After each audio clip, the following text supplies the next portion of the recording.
Respected Vice-Chancellor, Sir, honorable dignitaries on the dais, respected Dean Academics, respected Dean Research, respected faculty members, distinguished guests, and dear participants, a very good morning to all.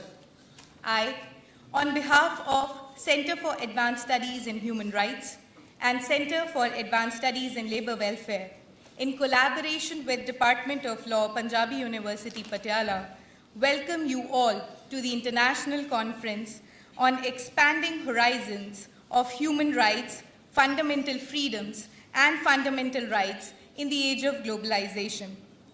Before we commence with the event, we shall proceed towards the lighting of the lamp. It symbolizes the transition from ignorance to knowledge, the dispelling of darkness, and the invocation of divine presence. I invite the honorable dignitaries to kindly join us for the ceremony.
Thank you, everyone.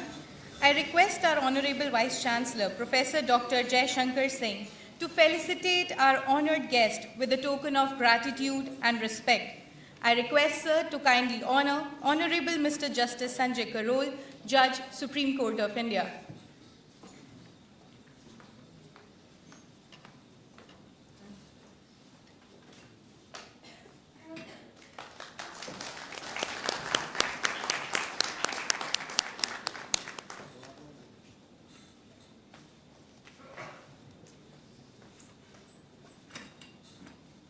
I also request our Honorable Vice Chancellor, Professor Dr. Jaishankar Singh, sir, to kindly honor Honorable Mr. Justice Rajesh Bindal, former Judge, Supreme Court of India. Thank you so much, sir. The evolution of human rights and fundamental rights has been central to the development of constitutional democracies and international legal frameworks across the world. From the historical struggles that shaped the recognition of basic human freedom to the contemporary challenges posed by globalization, technological advancement, and socio-political transformations, the disclosure surrounding rights continues to evolve. This dynamic progression necessitates critical reflection on the past foundations, present realities, and future trajectories. This international conference seeks to provide an interdisciplinary platform for academicians, practitioners, researchers, policymakers, and the students to engage in meaningful dialogue on the development, protection, and future of human rights and fundamental rights. With receiving almost 120 papers and the sessions being conducted in a hybrid mode, this conference intends to examine the evaluation of human rights and fundamental rights in historical, constitutional, and global context, to analyze emerging human rights challenges in the digital age, including artificial intelligence, surveillance, and data privacy, to explore issues related to gender justice, child protection, labor rights, health, and social welfare within the human rights framework, to evolve the protection of vulnerable groups, including migrants, refugees, minorities, and persons with disabilities, to discuss fundamental human rights and to assess the role of international organizations and institutes in promoting and protecting human rights accordingly. Now I take the opportunity to invite our Honorable Vice Chancellor, Professor Dr. Jaishankar Singh, sir, to make the formal welcome address to our esteemed participants.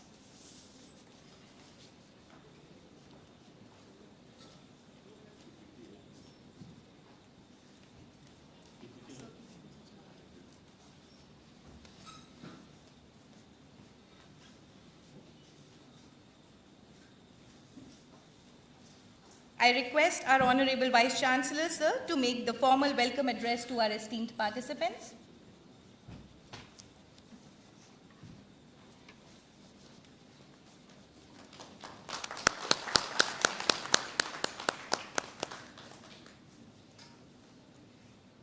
It is an honor and privilege for me that Rajiv Gandhi National University of Punjab, Patiala is organizing International Conference on the topics Human Rights, Fundamental Freedoms and Fundamental Rights in the age of globalization.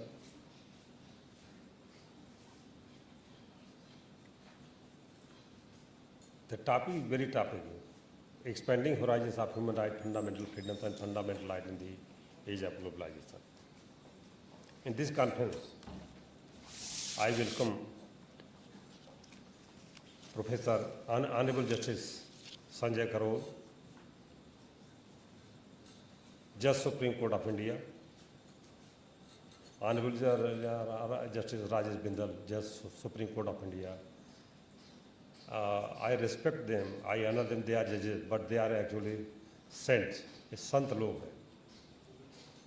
Supreme court में honourable justice Sanjay Karol Punjab वहाँ पर बिहार में chief justice थे और यहाँ पर जज हैं. बिहार का शायद ही कोई ऐसी मंदिर हो जिसको उन्होंने दर्शन न किया. और सुप्रीम कोर्ट में भी फ्राइडे सैटरडे संडे किसी न किसी भगवान के मंदिर में एकदम पूरे जिसको हम महात्मा संत की श्रेणी में जिसको कहते हैं उस श्रेणी में आए हैं, हमारे इस कैंपस में आए समय लिए हम उनका हृदय से स्वागत और अभिनंदन करते हैं। दो रूपों में, एक सुप्रीम कोर्ट के जज और एक महात्मा साधु विद्वान इस रूप में। ऑनरेबल जस्टिस राजेश बिंदल भी हमारे विजिटर हैं, यूनिवर्सिटी की तरफ से उनका वेलकम करते हैं और हमारे यूनिवर्सिटी के लिए हमेशा कुछ न कुछ हमेशा प्रतिदिन 1-2 दिन बताते रहते हैं, करना है वो करना है, हमको गाइड करते हैं। इस कार्यक्रम में आए, आई वेलकम। नेपाल से आए हुए प्रोफेसर भंडारी जो त्रिभुवन यूनिवर्सिटी में लगे, he is professor of conflict law area, conflicting resolution and other areas. There are, I welcome Professor S.P. Singh, Professor and Registrar, Chanakya National University. I welcome from Professor J.L. Kaur, former Vice Chancellor, Central University of Gadwal. I welcome certain senior advocates. I welcome certain foreign delegates. यार खड़े हो जाइए, कौन कौन से आए foreign से जो आए हैं, खड़े हो जाइए।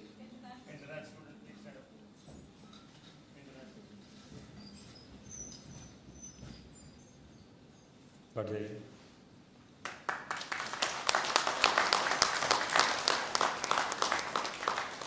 They are from 10 to 11 countries. Due to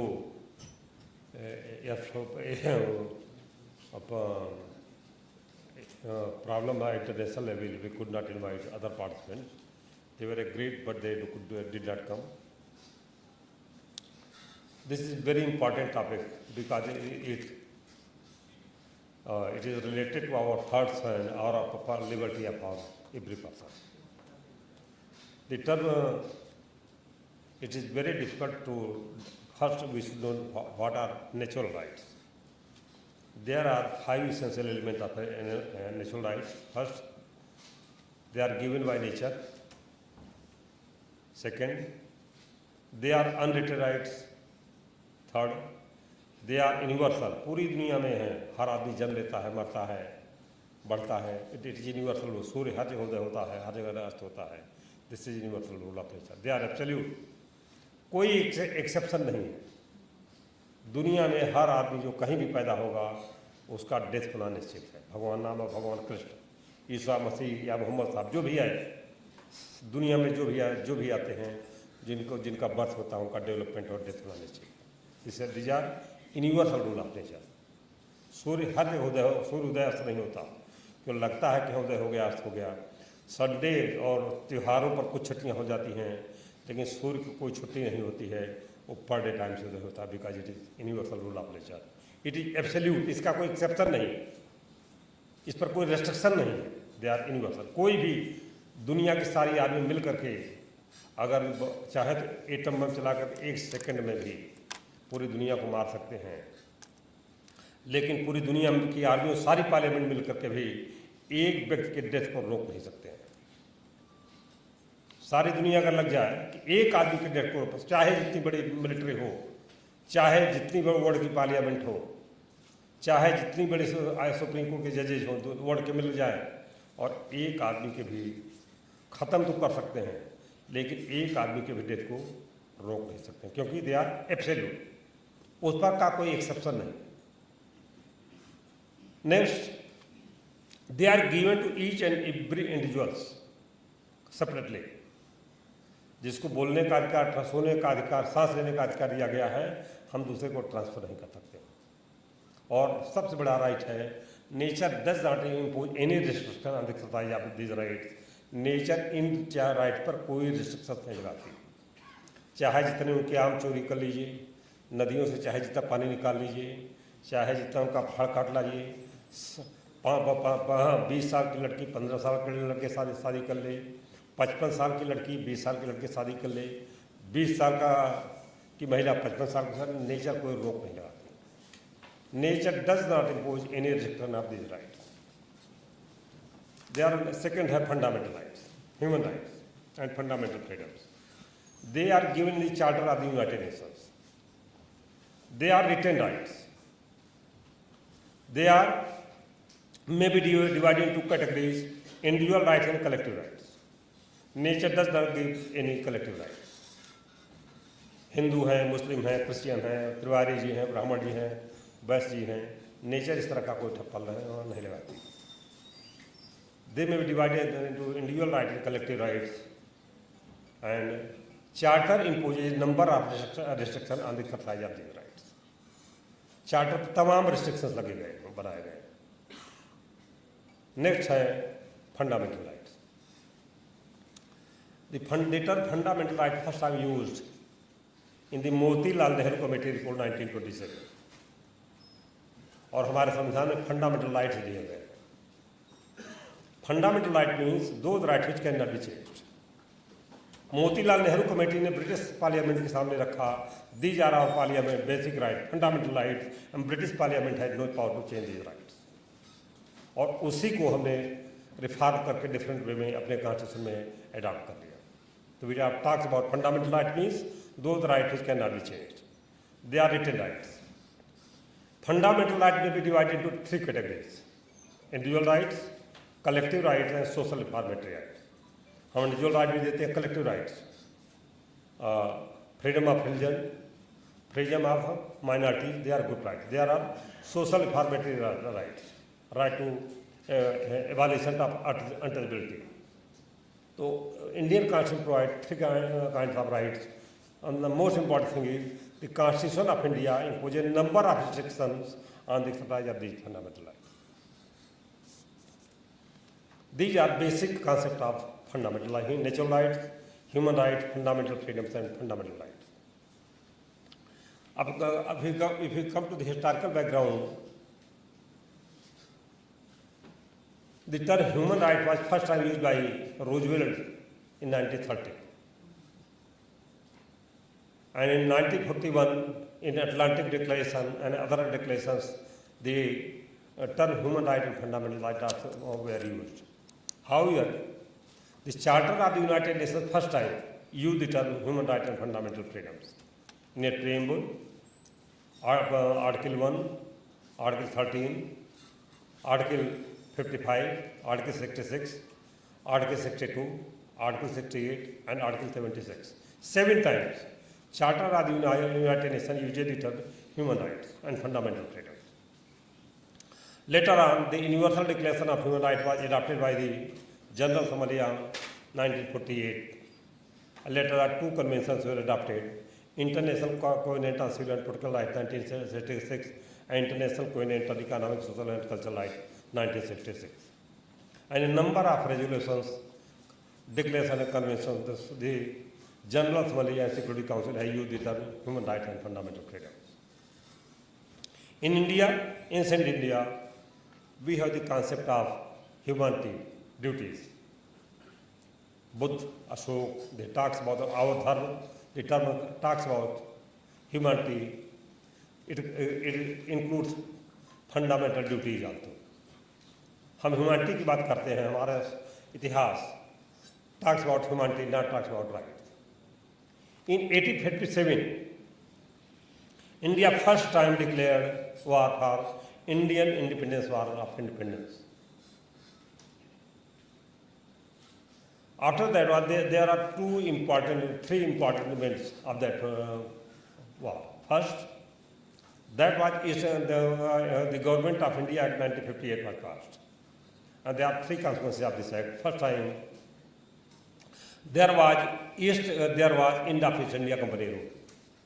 Second, the entire British India rule was taken over by the British Parliament. ये दुनिया का पहला है इतिहास है जो इतनी बड़ी भारत, पाकिस्तान, बांग्लादेश जो मिलकर के शासन था, ईस्ट इंडिया कंपनी के शासन को भारतीय समाप्त नहीं कर पाए लड़ करके, उसको ब्रिटिश छोटी सी पार्लियामेंट ने ये एक्ट के समाप्त कर दिया. एक छोटी सी पार्लियामेंट, दुनिया में पावर का इतना बड़ा ट्रांसफर कभी नहीं हुआ. This was the first and last in the entire world, जहां पर बिना लड़े एक छोटी सी पार्लियामेंट ने एक एक्ट के द्वारा इतनी बड़ी कंपनी के शासन को समाप्त कर दिया. सेकेंडली, इस एक्ट की विशेषता थी the term Viceroy was, East India Company was using the term Viceroy, was abolished. Now they use the term Governor General. They declared that we have come to govern the country. And third, last Indian बादशाह Bahadur Shah was exiled, उसको फांसी की सजा दी गई। तो दुनिया का पहला सॉवरेंटी का पावर है, जहाँ this is sovereignty of parliament, जिसको डायरेक्ट कहता है कि जहाँ किसी पार्लियामेंट ने बिना किसी लड़े एक छोटी सी पार्लियामेंट ने कानून पास करके, जिसकी उसकी जनसंख्या उसमें 60 लाख थी, उसने दुनिया के सबसे बड़ी कंपनी के पावर को समाप्त कर दिया। और सॉवरेंटी का दूसरा एग्जाम्पल है 1947 Indian independence act 1947। Lord professor बोलेंगे, उसके बहुत बड़े स्कॉलर हैं। ये दुनिया का पहली बार है जहां लड़े एक छोटी सी पार्लियामेंट ने एक कंट्री को 2 भागों में बांट दिया। This was the first time in the world जहां पर बिना लड़े एक पार्लियामेंट ने एक कानून पास करके, इंडियन इंडिपेंडेंस एक्ट 1940 शुरू में ही आप देखिए तो इंडिया को 2 भागों में बात किया, लिखा India shall be divided, shall be known into 2 dominions, India and Pakistan. एक सॉवरेंटी का दुनिया में सबसे बड़ा एग्जाम्पल, सॉवरेंटी का सबसे बड़ा एक्सरसाइज दुनिया में ही हुआ है। उसके बाद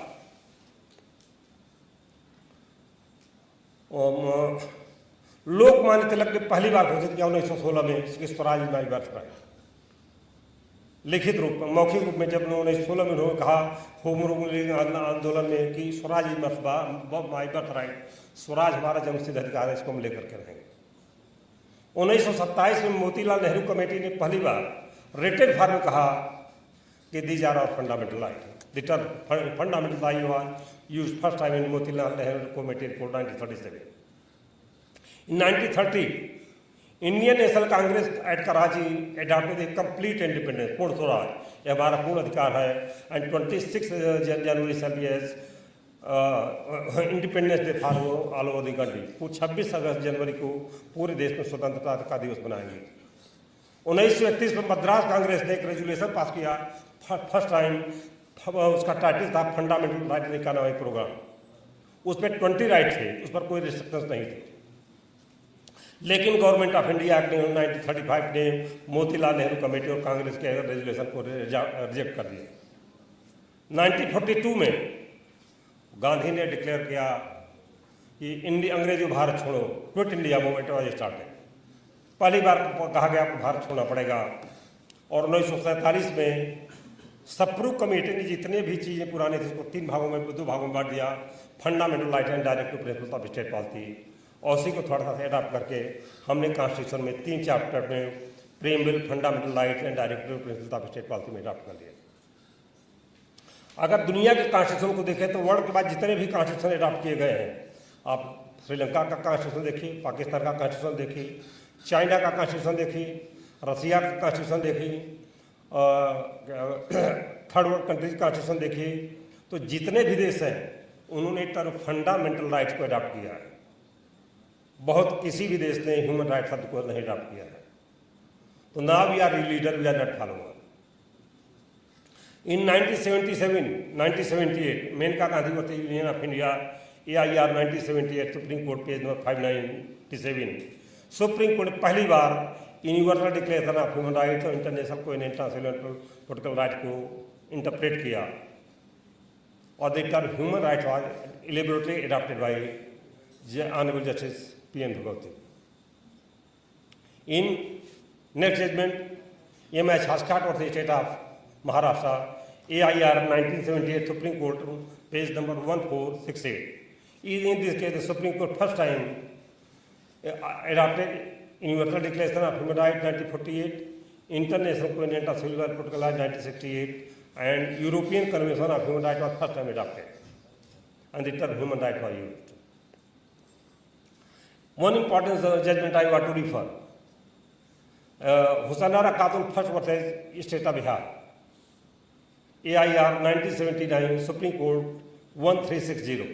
इस केस में जस्टिस भगवती ने पहली बार जेल में जो बंद थे PIL, जिसको हम कहें PIL की भारत में स्टार्ट हुई, कॉमन पीपल के लिए सुप्रीम कोर्ट पहली बार जजमेंट देना शुरू किया कि यह केवल रिच पीपल के लिए नहीं है, एक common people the doors of human right और fundamental right were open to the common people. लेकिन इस जजमेंट में honourable justice P N Bhagwati ने ह्यूमन राइट शब्द को प्रयोग किया।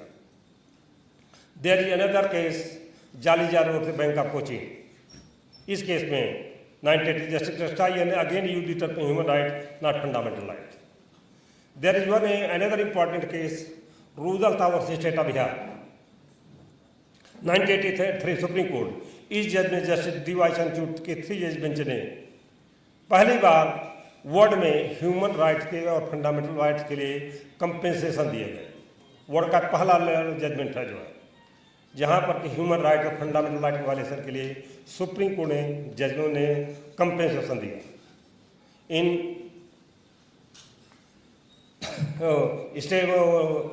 Nilavati Behera versus state of Orissa 1997 supreme court ने detail principles way laid down by for the to award compensation for the violation of human right and this judgment was followed by first time judgment supreme court of New Zealand.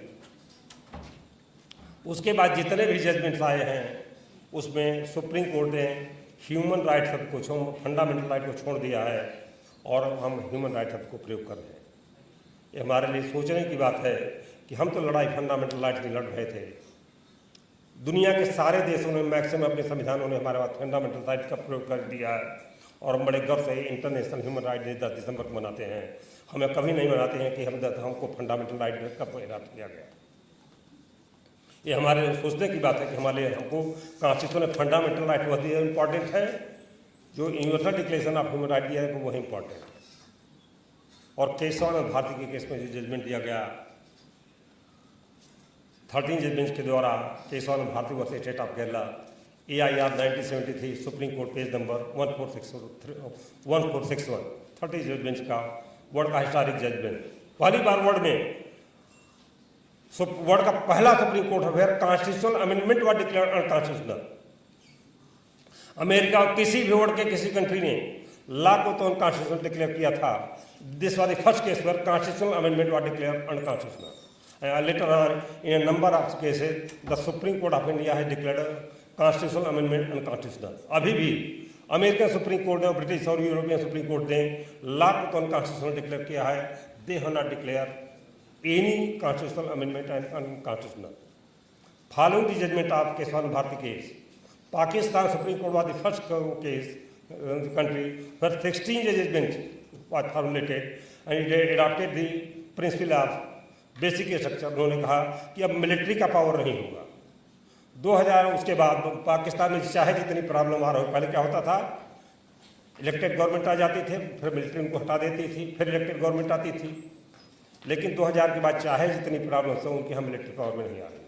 This is the impact of Kesavananda Bharati case. उसके बाद Bangladesh supreme court ने इस judgement को follow किया। उन्होंने क्या चाहे जितनी प्रॉब्लम आ रही हो लेकिन हम इलेक्ट्रिक पावर में नहीं आ रही। उसके बाद फॉलो किया बांग्लादेश ने, मालदीव ने, चाहे जितनी प्रॉब्लम हो कि हम इलेक्ट्रिक पावर में नहीं आ रही। और 90 के पास आसपास देश हैं तो अफ्रीका, एशिया और दक्षिण अफ्रीका के बहुत से कंट्री में मिलिट्री पावर थे। अब बहुत से कम देशों में मिलिट्री पावर्स रह गए हैं। This is the impact of Kesavananda Bharati case. तो अब हम भूल जाएं कि जुडिशरी और रूल ऑफ लॉ हम फॉलोअर नहीं होना चाहिए, वी आर लीडर। हमारा कॉन्स्टिट्यूशन हमारा सुप्रीम कोर्ट है given important landmarks which are followed in entire world. तो आने वाले जजेस से, आने वाले टीचर से, स्टूडेंट से नए ढंग से को विचार करने की जरूरत है कि we are not follower, we are leader. और फॉलोअर होने का हम अपनी आदत बंद कर दें। हमको यह भी फॉलो करें कि दुनिया के थर्ड वर्ल्ड कंट्रीज के हम लीडर्स हैं, हमारा सुप्रीम कोर्ट लीडर है और हमारे जजमेंट पूरे वर्ल्ड में रिस्पेक्ट के और ऑनर की दृष्टि से देखे जा सकते हैं। इसी के साथ मैं अपनी बात समाप्त करता हूँ। आने वाले जो चीज़ें बची हैं उस पर जो डिटेल में जो मैं आपको बताएंगे। थैंक यू, नमस्कार everyone. Thank you, sir. I now would like to invite Mr. Mohammad Zaman Seerat, PhD scholar, Department of Sociology and Social Anthropology, Punjabi University, Patiala, to please share his thoughts with us.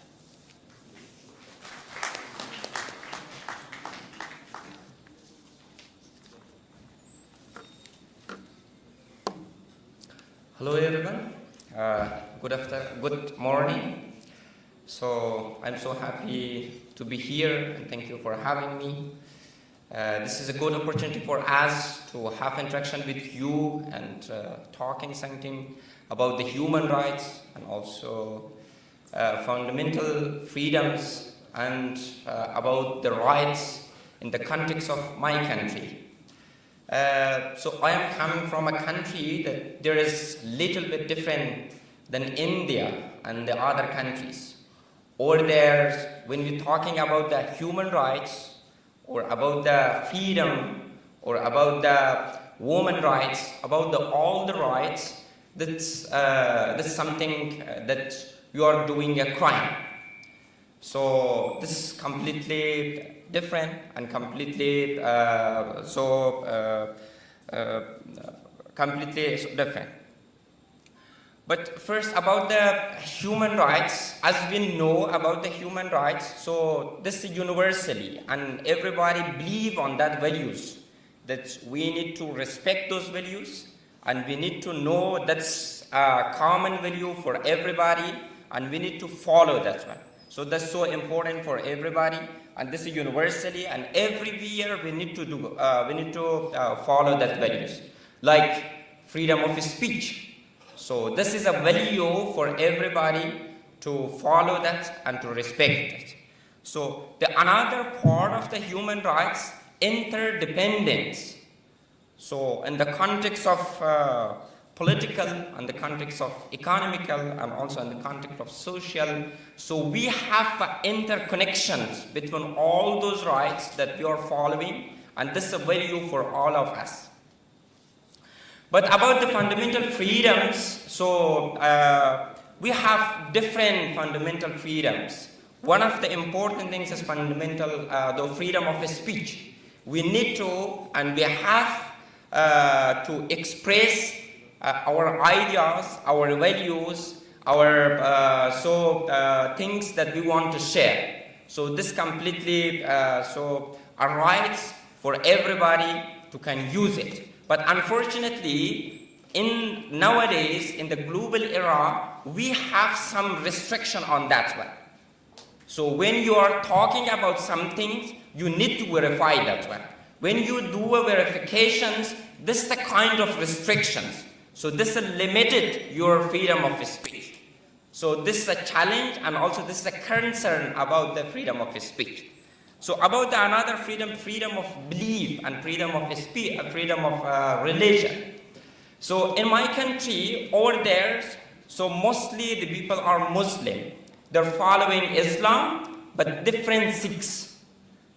But based on the belief of the rulers, those people that controlling the society, so if you're not following the same sect that the rulers belongs to, so you are not the right believer and you will punish by them and they will give you some sentence and put you in the jail and also force you to change your belief. So the context of Afghanistan, freedom of belief and freedom of having a specific religion is completely different. So about the freedom of speech also over there we have the same problem.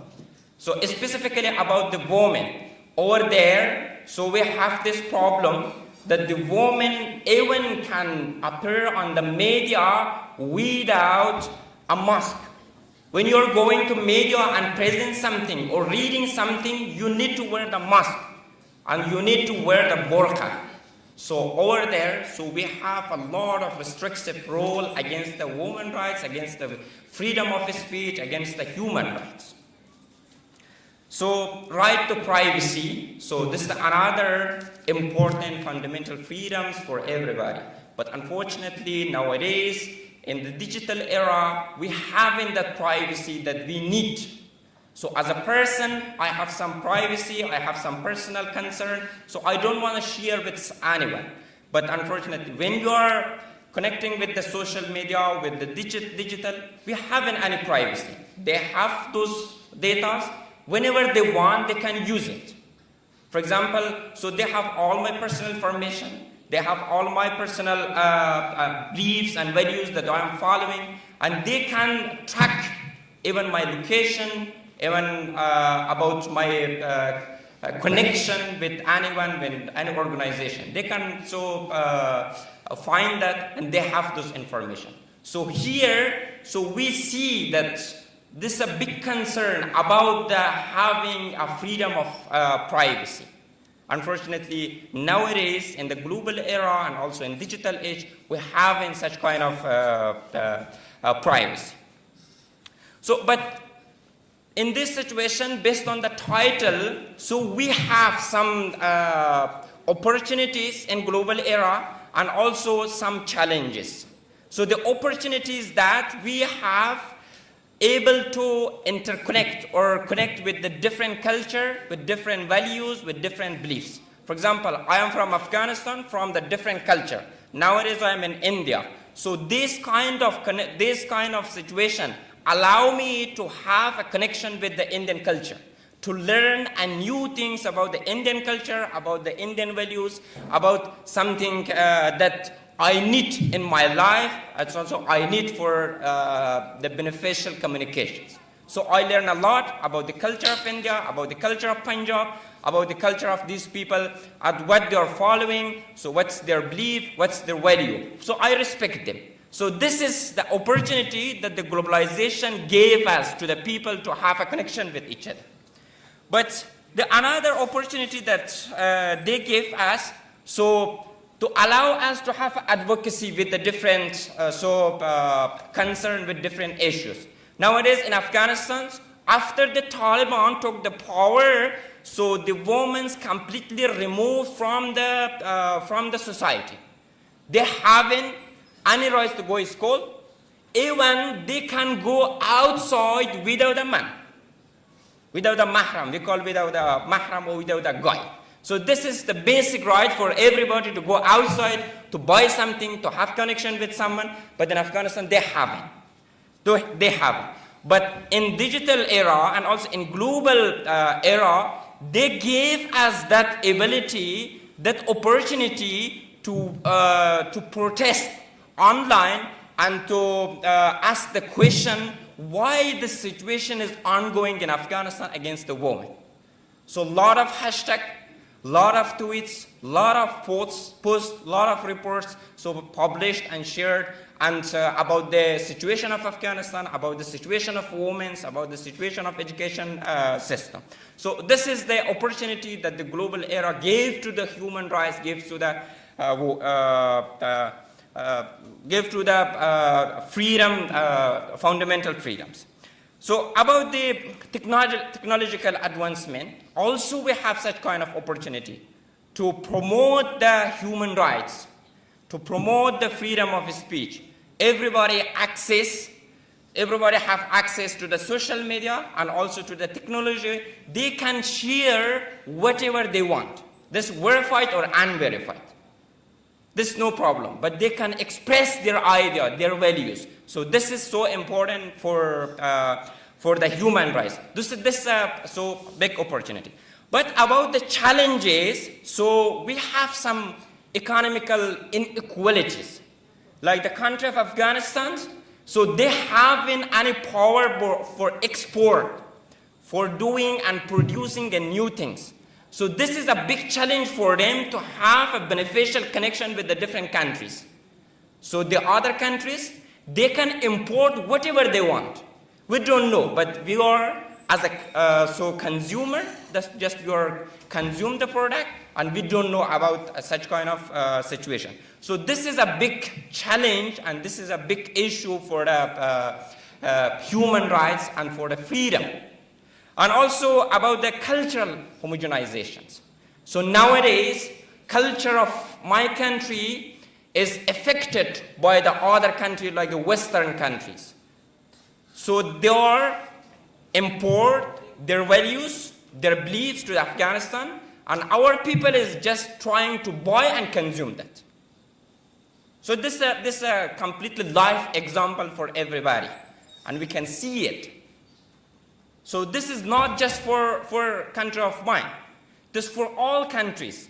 When we have a connection with the other countries, they try to impose their culture, their values, and their beliefs. they try to do such kind of things. So this is completely so natural, and this possible for the global era. So, and the last one is migration and refugees. So this is another challenges for the human rights, for the freedom, and also in global era. Nowadays, around 46,000 asylum seekers and refugees registered in UNHCR in India. So mostly you're from Myanmar, and the second position is from Afghanistan.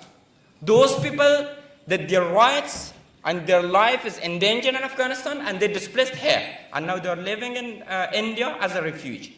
So this is a big challenge for them. When they're coming here for the first time, they face so a new values, a new culture, a new environment. So this is a culture shock that they experience, and after that, so they have such kind of struggling during to adapting and integrating with the new culture, with the new values. But about fundamental rights, so we have freedom of education. So we have right to study. But in my country, just the men, they can study. The woman cannot. If the woman try to go to the school or education center, this is a big crime. This is a big crime. When you go to the school, you need to go to the jail. Like you're signing to go to the jail. Rights to work. In my country, after the Taliban, all the women removed from all government administrative and also organizations. Nobody can do that, hire some woman, so educated woman, a skilled woman. If you hire, you do a crime. So this is the situation, this is ongoing over there. And also right to health. For example, the women have some concern about their health to check by the woman doctor. But unfortunately, in Afghanistan, it's not like that. Over there, even they fired the gynecologist. Okay. Even they fired the gynecologist. So this is the concern. So this is a big problem. The last part, I want to say, for promoting the human rights, for promoting the rights of freedom, so we need to strengthen the international institution by establishing a new policy to prevent the restrictive rule against the human rights. This is the only way that we can do nowadays. And this is a big things, then wherever and everybody can have do anything they want. For example, by writing, by protesting, by sharing something in social media or anywhere, you can help for this process. So I hope one day any of us practice the values that actually we are believing, not those values that someone or our organization impose us, force us to follow that one. Thank you so much. Thank you for your time. Thank you so much, Mr. Seerath, for sharing your thoughts about the human rights. We have amongst us Mr. Chiranjeevi Bhandari, Assistant Professor at the Central Department of Conflict, Peace and Development Studies, Tribhuvan University, Nepal, and a doctoral candidate in International Relations at the South Asian University at New Delhi. He currently serves as an advisor to the Peace Education Network Nepal and is a member of a transnational steering group of the Global Campaign for Peace and Education. He holds a master's degree in Conflict, Peace and Development Studies and a postgraduate diploma in Social Sciences and Humanities. In addition to the formal academic training, Mr. Bhandari has undertaken advanced programs in conflict transformation and peace building across the world. I request you, sir, to kindly address our diverse audience. Thank you. Thank you so much for inviting me here. I'd like to address respected Vice Chancellor of this university, respected Honorable George, who are sitting in the dais, respected professors, those who are sitting in dais and in front of me, senior advocates, law graduate, and peoples, those who are participating in this conference virtually or physically. Equally, I am very much thankful for the peoples, those who are working behind the scenes to make this conference happen.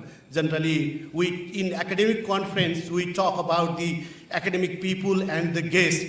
The peoples behind the conference, many people are engaged in administrative way, and I'm equally thankful for them for making this happen.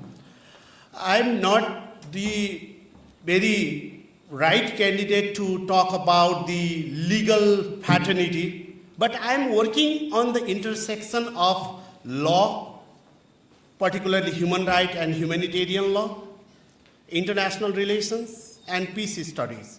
As I believe, why these three disciplines need to come into one place in terms of expanding the human rights and humanitarian law in the age of globalizations.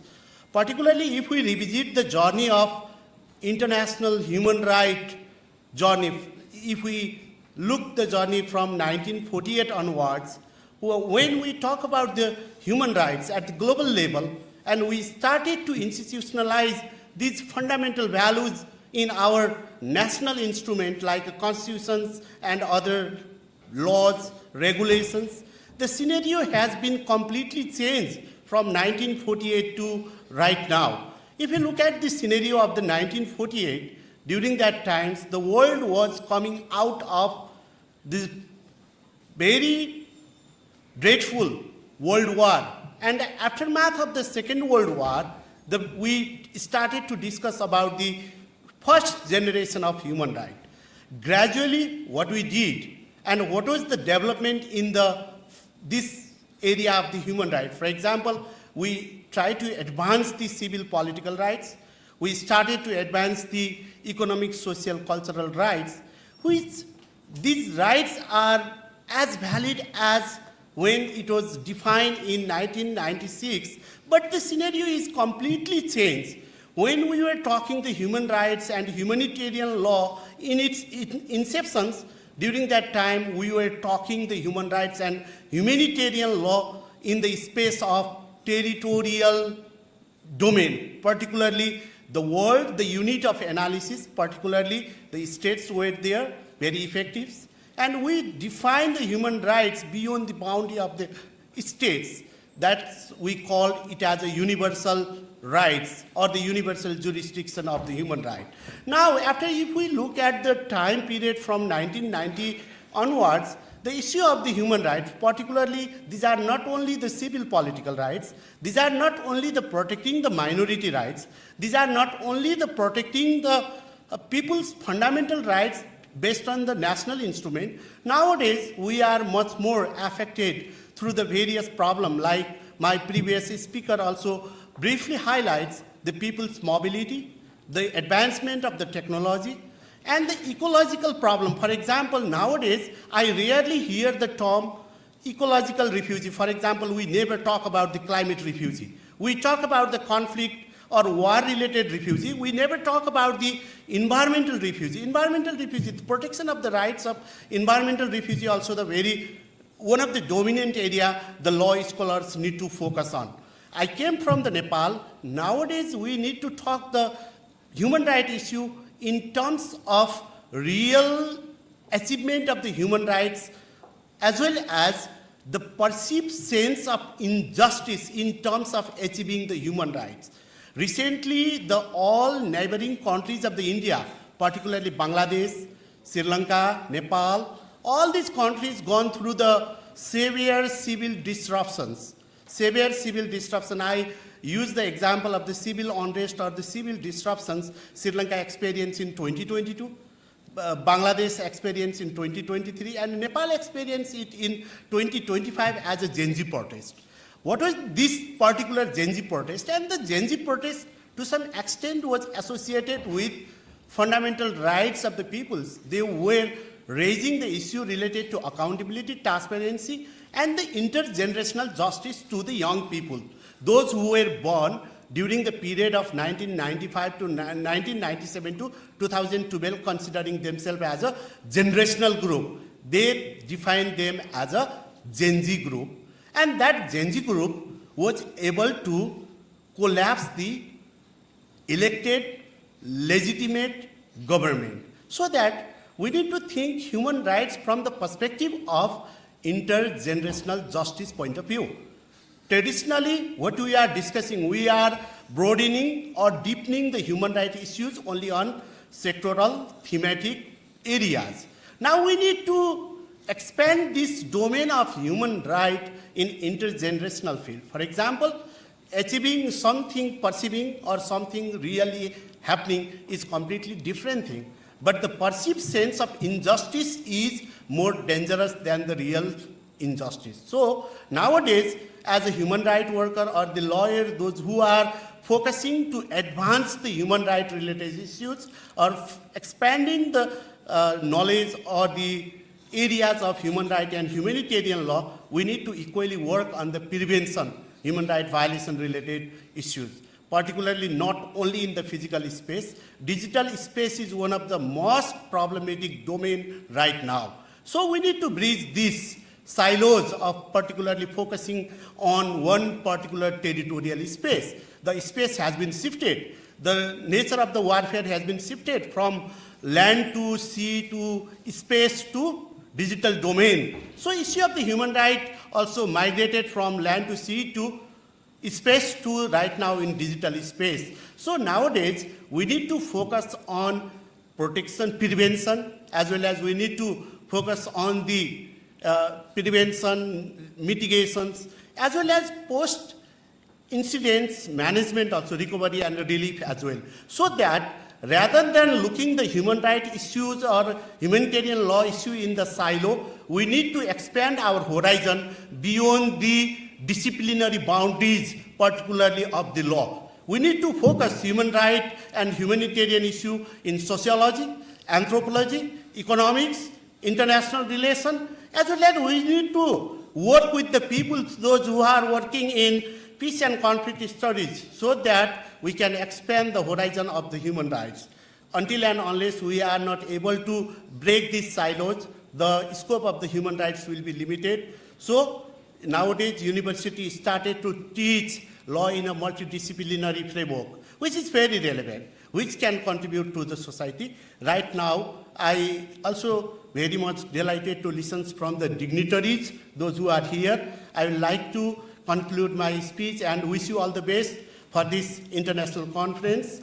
And from the Nepal, with civilizational ties, we look very similar, but in modern cartographic, administrative, Westphalian basis, we look two different countries, but I will understand whatever language you speak, I will understand, but थोड़ा बोलने में दिक्कत है, हिंदी भी बहुत समझता आते हैं, बोलने में थोड़ा प्रॉब्लम है, so that whatever language you feel comfortable, please speak in this language and I will understand. I wish you all the best. Thank you so much for inviting me.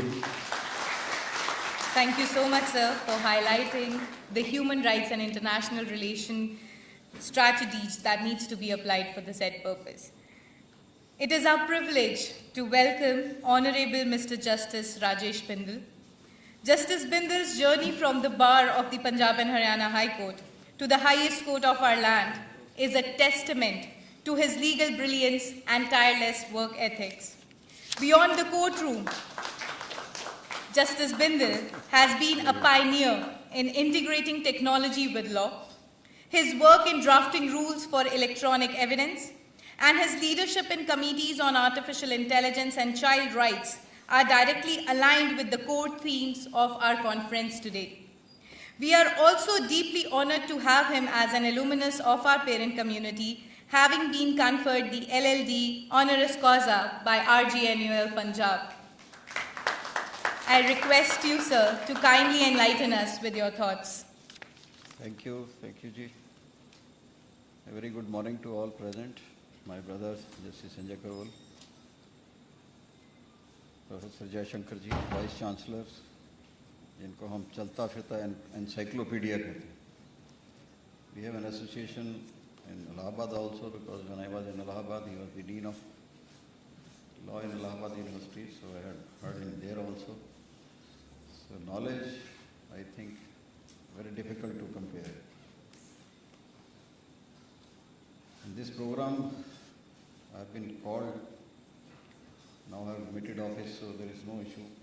Nothing, lot of time is there, but in universities we come only to gain some knowledge, not to give any knowledge, because these are all storehouse of knowledge. We have a lot of teachers here. We give the judgments basically hearing two counsels, and they blend all the facts with some law, and in that the ground realities may have been missed. But when the researchers examine any judgment, they see a different viewpoint in that, because they remain in touch with the generations. Every year new students will come, new things will be shared, so they are connected with the society themselves. So sometimes that criticism also helps us in discharge of our duty. And in fact, if you see the earlier books when we had joined profession in the constitution law, Sirvai was one of the names, or Vasu was the name, or if you see the family law and all that, Mullah's name was there. So those commentaries also were cited in the judgments, because their research, their own viewpoint was so good and found to be reasonable by the courts at that time. So this is the idea of coming here only, is like his views have been shared by Muhammad Zaman Sirat. He is from Afghanistan carrying out research here. You see a different view. What is happening there? This is the idea of an international conference. He has shared many things, how the equality is not there, or how the effect of Western culture, this is there everywhere. You see, we are just running after that, leaving our own culture, and ultimately it's a full circle, then we'll come back to the same thing again. And probably they are shifting to that, but we are in pipeline now, we will be coming. Professor Charanjeevi Bhandari also, he shared his Nepalese experience, his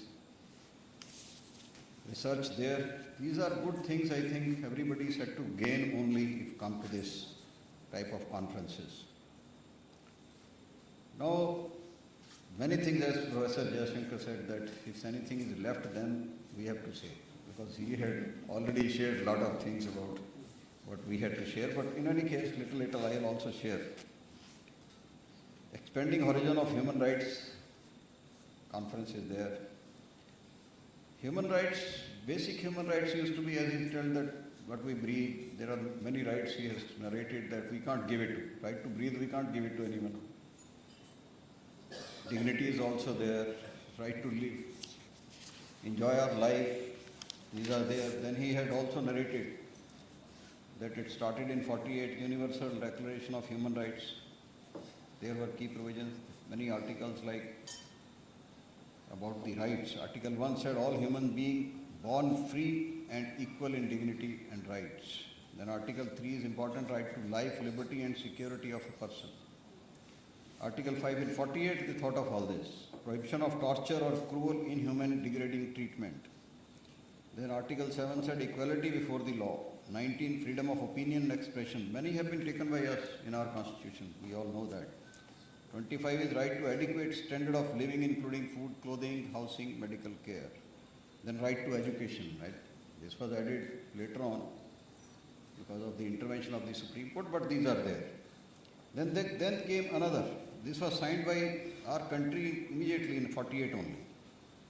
Then International Covenant on Civil and Political Rights, 66. There also similar. Right to life is there, prohibition of torture is there. In similar terms, these are there. Right to fair trial was also added in that. Then came International Covenant on Economic, Social and Cultural Rights, 66. There also right to adequate standard of living, food and all that. These are all repetition only. And these were ratified by our country in 79. Now if we come to our constitution, it was adopted by us, 50. So right to equality, freedom, right against exploitation or freedom of religion, all these are the basic rights we have defined in our constitution. But I'll refer to few judgments where they have mentioned use the word basic human right. These are all fundamental rights, we said, blended with human right. First judgment which I saw was Chameli Singh's in 96. What they said, right to life granted in any civilized society implies the right to food, water, decent environment, education, medical care, shelter. These are basic human rights of the society. So they use the word basic human rights also. This was followed subsequently 97. We all know Vishakha's judgment. Everybody is aware of that. There also they said gender equality includes protection from sexual harassment and right to work with dignity, which is universally recognized basic human right. So one basic is also added in that. Then came, Professor had referred to that, Daniel Latif's judgment in 2001, where the validity of Muslim women protection of right on Divorce Act 86 was under challenge. There also it said women should be compensated in terms of money towards her livelihood and such relief which partakes basic human right to secure gender and social justice. Now, this was shared regarding equality by a speaker from Afghanistan, Mr. Sirat. Now there he says every woman has been removed from the offices, so no equal rights are not there. So this is there. That means about 50% of the population is kept out of work only. They are also educated. Now 24, regarding a person in custody. A person in custody has this basic human right and human dignity. There also it is said, Sukanya Shanta's case. Then in 25 also, MS Pattar also, they are also speaking in the context of prisons. Again it said, prisoners too are entitled to basic human rights, including the right to live with dignity. So they said, otherwise very, I think, inhuman conditions used to be there in the prisons, but with the passage of law, the judgments came, the conditions improved because they were in jail, maybe they have committed a crime. They said they also have a right to live with dignity there. Then I'll touch some issues where the fundamental rights in our country have developed. And one of that is Article 21, right to life. The article language, 2-3 lines remain the same. No person shall be deprived of his life or personal liberty except according to procedure established by law. These are the only words from day one. How it has been expanded. 78, it has been referred to right to free legal aid. It was said this is a right which flows from right to life. It said, no, that was the right defined. And in a recent conference, our Honorable the CJI said that the greatest challenge faced by our country's legal system is not the dearth of laws, but rather the limited access that ordinary citizens have. Because right to court is there, right to justice we have to see. Anybody can go to the court, but whether he gets the justice while going to the court, yes, that's the issue. And if you remember our, I think Justice U.U. Lalit, the then CJI, he also said when he was heading NALSA, legal aid to poor does not mean poor legal aid, because we provide legal aid, but sometimes the quality is compromised. So we had to see that that quality also is maintained, then only this right can be effective for them who can't represent themselves in court. Now, while I was in Jammu and Kashmir, there was a committee constituted for going into all this technical part of the Legal Service Authority from NALSA. So we had given a report that there should be single entry system. Technologies should be used and the monitoring of the legal aid being provided, different schemes being implemented by NALSA should be there. And in that monitoring, we had also involved the judges where the cases are listed. So they can also give their input whether the counsel is coming or not coming, whether he is assisting the court properly or not. So all these things so that you can always change them. And secondly, if the orders are accessible, now with technology these are there. This report was given in 2018, I remember. So they can always, in NALSA also sitting there, they can monitor whether the counsel is representing or not, or whether he is delaying filing of any petition or maybe the reply and all that, the pleadings. So part of that has been implemented, but not the entire one. Another thing which I suggest for this legal aid part only, we are in an educational institution What I read somewhere is there are about 5 lakh students throughout the country who are studying law in different classes or your semesters. There are about 6 lakh villages in the country. If a group of students, all the law universities have this scheme, they adopt a group of villages, I think the entire country can be mapped with legal service. And the positive point of that would be the practical experience to all the students where the India lives, because we say India lives in villages. So they'll know what the problem is. Now this problem, if you see what we had seen, the judgment had come, the law students, I think, who are studying and who recently passed out, have some criticism on that because of the minimum years of practice provided for appearance in a judicial examination. But if you read that judgment, in that the experience of all high courts has been mentioned, that how inexperience in the practical side is affecting the judicial system, because from law college directly they were going there. So some practical experience has to be there. So that will give them the practical experience of the society. And not only this, there are Lok Adalats also regularly held. If the students involved in that, they will get the practical experience, or maybe associated with the paralegal volunteers also. They are also carrying out a lot of work in the different areas. So this can give them the practical experience and effectuate the right to life of this legal aid part. Another judgment came, right to speedy trial. We know there are delays. Hussain Ara Khatun, 1980, said speedy trial and means reasonably expeditious trial in an integral and essential part of fundamental right to life and liberty enshrined in Article 21. Now there can be different reasons for that. Sometimes we have been in court now for 40 years, now I'm out of the system.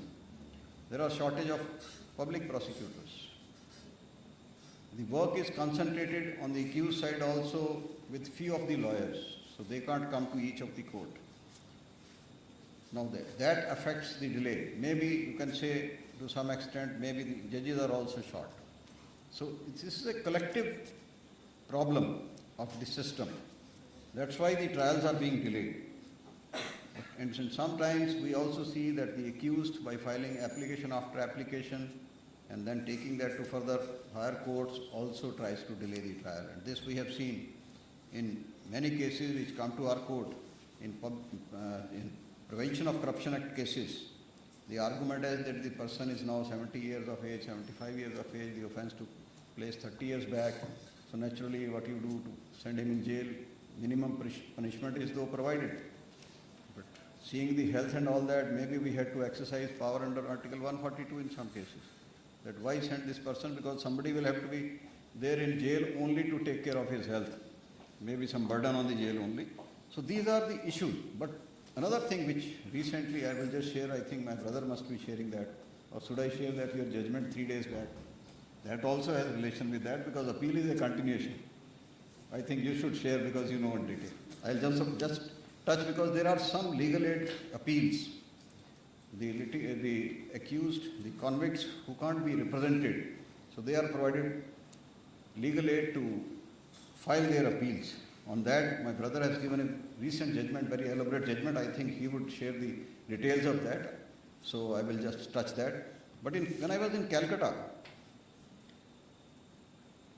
in a newspaper, a news came that a person was in jail for 41 years without trial.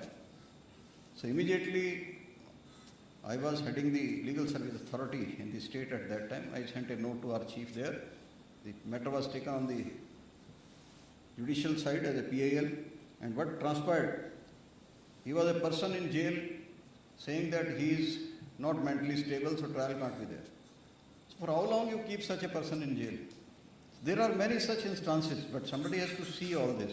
We have seen in jails, when we visit as part of our duty, some inmates, for a very small offence they are in jail. We ask them why you are in jail. They say we were never produced in court for last 2 years and they are in jail only. So they can't get the bail also. They do not know about the legal aid system also. There is something missing link is there. So in that process, if we have the system, we can improve it further. I think these all things can be taken care of. And another thing which can help in this, I think, is the technology. Now there are judgments also, there are rules also framed that witnesses also can be, statements can be recorded through video conferencing. So that can check the delays. Once I was the administrative judge of Jalandhar district. So many of the under trials there were kept in Kapurthala jail, that's close by. And that's a high security jail. So when we visited that jail, I was told that there are some inmates who are taken to the, if they are taken to court for appearance, at least 30-40 policemen are required, 2-3 vehicles as pilot and escort is required, but they are hardcore. So all these issues can be sorted out, and sometimes these are not produced in court because of shortage of security. So these all issues can be taken care of if we use the technology effectively.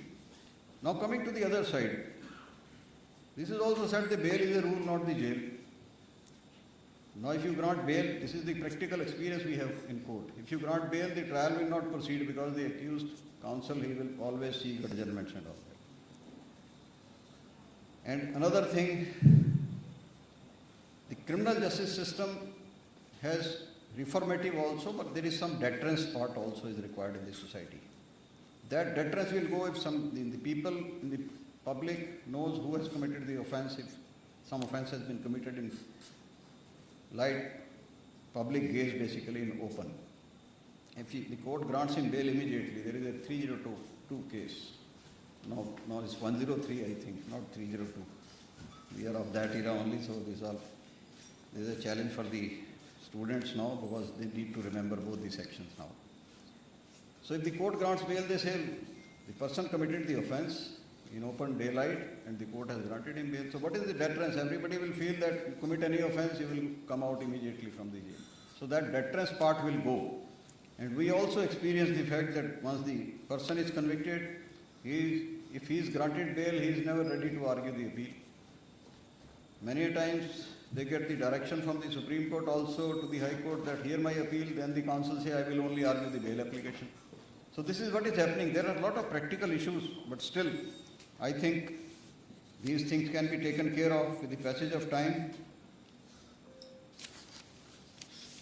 Now another judgment came, right to health and medical assistance.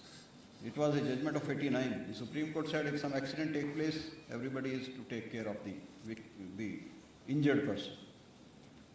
Thereafter, I remember, yes, when I had just joined the profession, I think at that time there was a strike in the court, so we used to sit in the court, only some litigants used to appear in person. But in that the litigant was not there. It was a case argued by Dr. Balram Gupta. Many of you must be knowing his name. He was the head of the Department of Punjab University in Law. And unique, I think, experience he has. He taught law for 20 years, then he remained in legal profession for 20 years as a senior advocate, and thereafter he served as director of the National Judicial Academy, then Chandigarh Judicial Academy. He is an illustrious career he has. He argued one case in the court, in an accident case. He sought for interim compensation in an accident case. He says the person has suffered injuries. His motor accident case application is pending. Now he doesn't have any money to get the treatment. Where he will go? If the compensation is granted to him after 2, 3, 4 years, he may die. He doesn't have the money. I'm talking about 1988 he argued this case. So this is how things are changing. Things have changed. But thereafter, in the Motor Vehicle Act, the provisions came. Then there is a judgment of the Supreme Court in Save Life Foundation that good Smartians should not be harassed. Then thereafter again, the amendment came in the Motor Vehicle Act, giving protection to them. Now another area where Article 21 has grown further, or maybe the development is there, is the environment part. In 91, Subhash Kumar's case, Supreme Court said pollution-free water and air. This is Article 21, right to life. Enjoyment is. Then 2004, MC Mehta, we all know his name. The growth of illegal manufacturing activities in residential areas has been without any check and hindrance. So this is causing health problems. So Article 21. new expansion. Noise pollution also, artificial, we know the speakers, how in high decibel this play that also was held to be right to life, in part of right to life. Then forests, they say, are the lungs. Now you see, this is not the duty of the state only. These are very few judgments I have referred to. There are large number of judgments on environment. Though the data say India has the area of 3.28 million square kilometers and forest area is about 7,15,000 square kilometers, about 21.76%. And the one report says, little, I may be right or wrong, I don't know, we only see from the net because a lot of information is there, but accuracy nobody knows. This is the era we are living in. They say there was increase of about 1,400 square kilometers from 21 to 24, but effect is hardly there.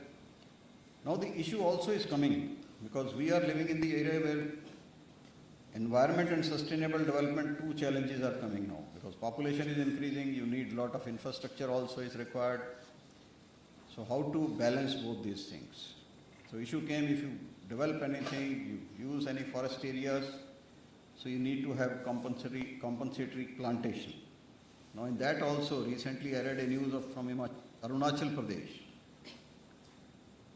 There some forest trees had to be cut, so where the plantation has to be there. So there the permission was granted to plant trees in some other place. They say why? Because Arunachal already has 80% of the forest cover. So where the plant trees? Otherwise no effect will be there. Then carbon credit is another thing.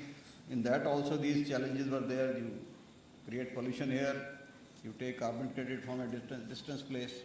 But now the rules have been framed for that. CERC terms and conditions for purchase and sale of carbon credit certificates, regulation 26 only they have traded.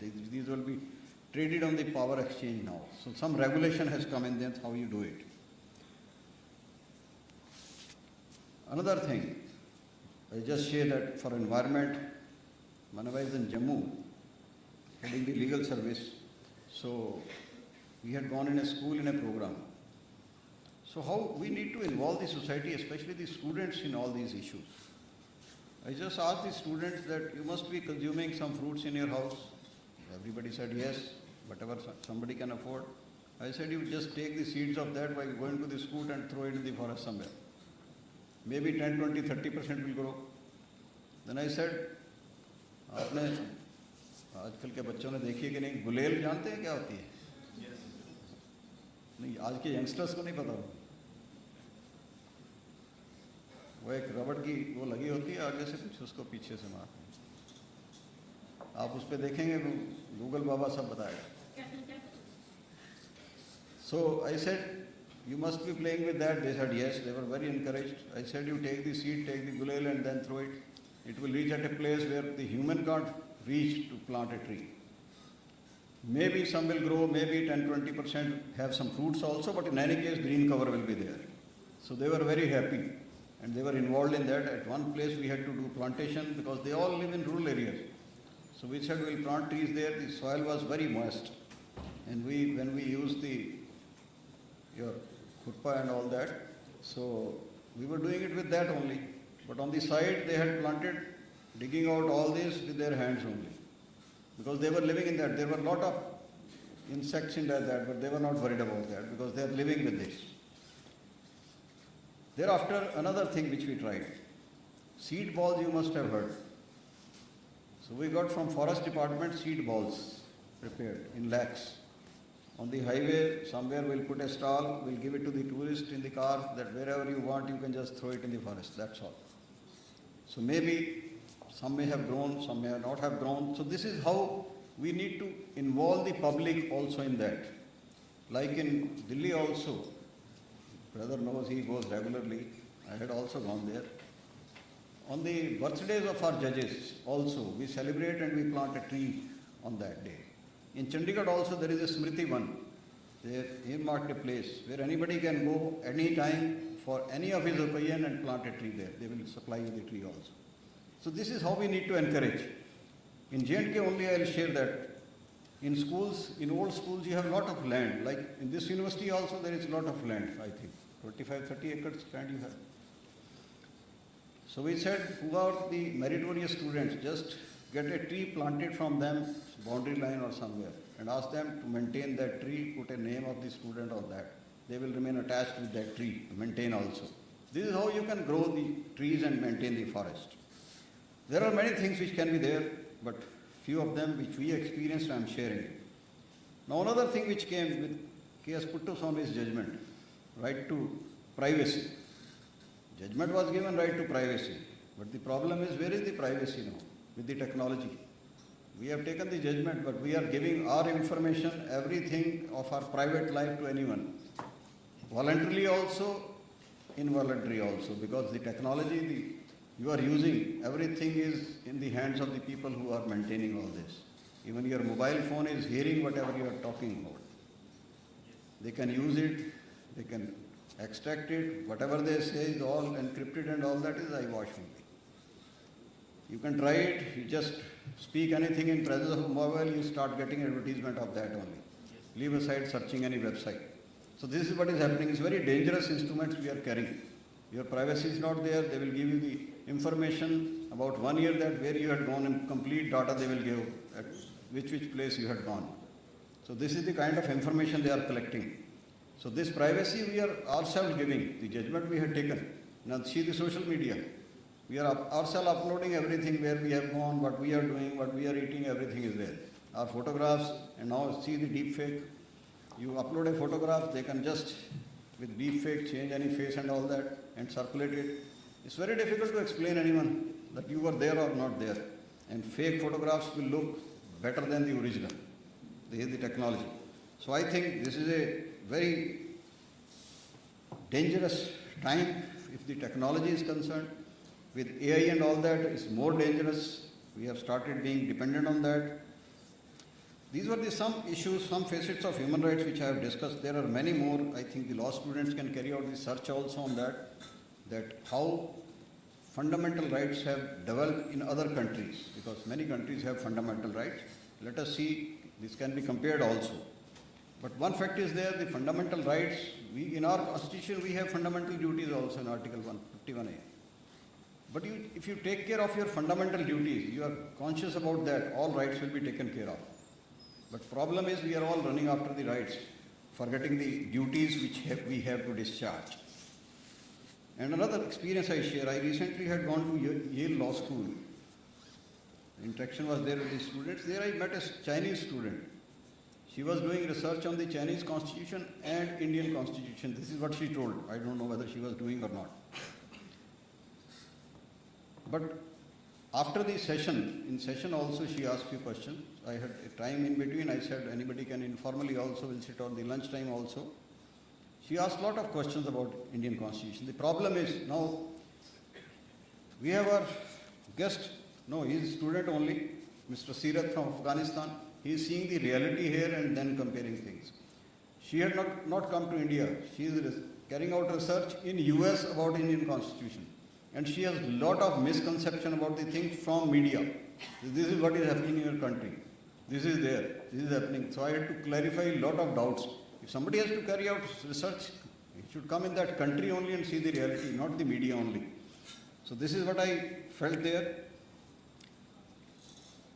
And one experience I just share, because this program this is touching about labor also. One issue came before me about the labor part regarding payment of wages to them, in the sense in litigation if it is there, like back wages is there, or payment of wages act is there, or employees compensation, a lot of acts are there where the amount is paid. If you find that the workman will not be served, why? His address is through the union, and the union may have lost interest or may have changed the address. So his address is nowhere.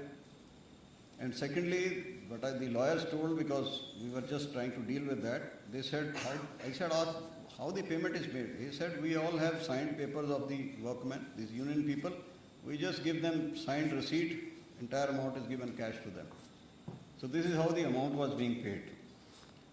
It happened in 2012 when I was in Chandigarh. So in that we had issued, the judgment is PL Goyal and Sons Limited versus Authority under the Payment of Wages Act. So in that we had given the direction that the service of the workman is required. First address has to be his permanent address, second can be through union. And the amount will directly go in his account only, no other account, and account only can be joined with his family member, no third party also. So these directions we had given so that the amount really goes to that, and it's not that merely by giving receipt somebody can just take the amount which he is entitled to. And another thing which I just want to share with the students is that now you will be joining legal profession. If you go to a doctor with a problem, whether he immediately says you just come to the operation theatre, I will carry out the surgery only, you have headache only, maybe you have some pain in your foot or stomach. He just tells you the appropriate solution to your problem. So this is your attitude has to be. All problems which come to you are not for litigation only. There are other ways and modes for resolution of those disputes. And that we know in ADR, and mediation is being promoted like anything. I think that's also a good solution, and for that you should involve yourself and educate the people also about that this is also one of the means of resolution of dispute. Otherwise, sometimes the litigant thinks only the litigation is the only mode. So I think these few words, I am thankful to the university, Professor Jai Shankar Singh, and all of you who have given me the patient hearing. Thank you. Jai. Thank you so much, sir, for your enlightening words. It is indeed an honor to welcome Honorable Mr. Justice Sanjay Karol. Justice Karol has had an exhilarating legal journey, starting as an advocate and being elevated as the judge of Himachal Pradesh High Court. Sir discharged his duties as Acting Chief Justice in the Himachal Pradesh High Court and was later appointed as the Chief Justice of Tripura High Court and also later in Patna High Court, from where Sir was elevated to the Apex Court. During his tenure as Chief Justice of Tripura High Court, with Sir's advice and concentrated efforts, the number of pending cases reduced to 1/3. Sir, having knowledge of the diverse fields of law, have given remarkable judgments upholding the integrity of the Constitution and effective implementation of the fundamental human rights deeply enshrined in the law of the land, specifically referring to protecting the vulnerable sections of the society, that is, rights of the tribal women in the ancestral property, human rights of the women, children, and minors, naming a few.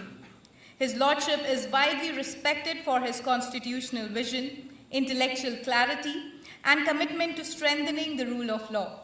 Sir, we are truly elated with your presence. I request you to kindly elevate us with your knowledgeable words.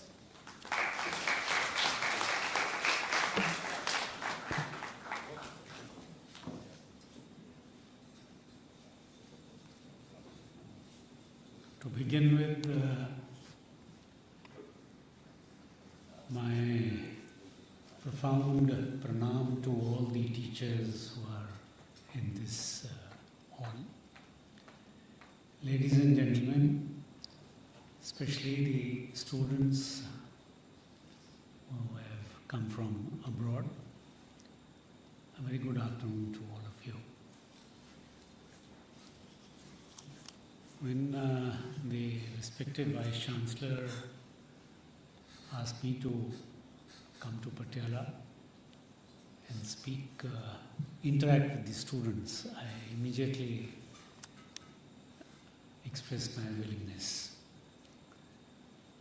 And yesterday I was asking the Honorable Vice Chancellor as to what is it that I should speak on.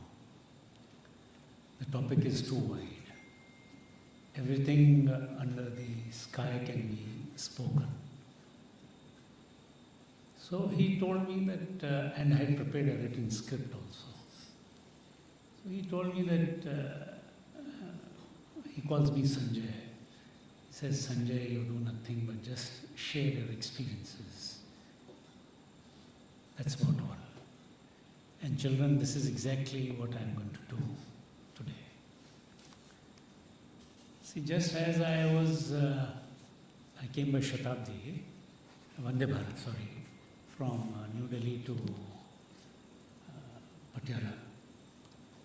So the name of the train was Firozpur Junction.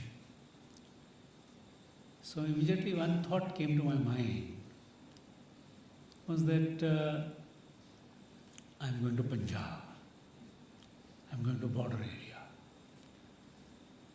And instantly what came to my mind was the incident of the Jallianwala Bagh. I don't know, children, you are in Patiala, and now interacting with the children, whether you've been to Amritsar or not, but you should take this opportunity of going there. And why I say so is this, because our constitution reminds us, today's conference is more about the fundamental rights. But I am going to talk more about the fundamental duties which Honorable Justice Bindal touched upon. And when you go to Amritsar, you find that in Jallianwala Bagh there. While I was thinking about it, it reminded me of the 1947 legislation, which His Excellency the Vice Chancellor mentioned about, and it was the Indian Independence Act of 1947. I am not sure if any one of you remember, but I am going to read Article 51A. 1. And it speaks, it says,